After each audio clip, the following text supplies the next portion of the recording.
Welcome to the Slop Farm. Enjoy the video. Let's diagnose your Windows 10 search bar step by step right now. We will confirm the core services and background processes. Press Windows key plus R and type services. MSC, then press Enter to open services. Find Windows Search in the list and check its status. Restart the Windows Search service by right-clicking it and choosing Restart. If the service is disabled, set its startup type to automatic and then start it. Reboot after changes to confirm whether the search bar returns to normal operation.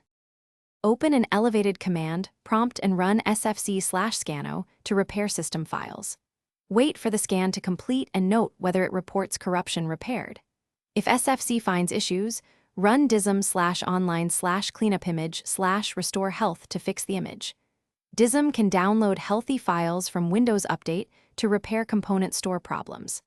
After DISM completes, run sfc/scano again to verify repair. Restart Windows after the DISM and SFC operations complete to apply repairs and reinitialize. Open indexing options from Control Panel and click Advanced to access index settings. In Advanced Options, you can review included locations and file types for indexing. Under Advanced, click Rebuild to delete and rebuild the Windows search index from scratch.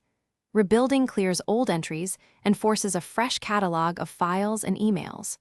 Rebuild time varies depending on disk size and file count.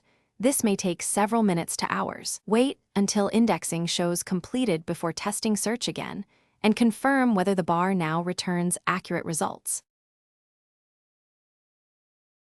Thanks for watching. Consider subscribing if we helped you today.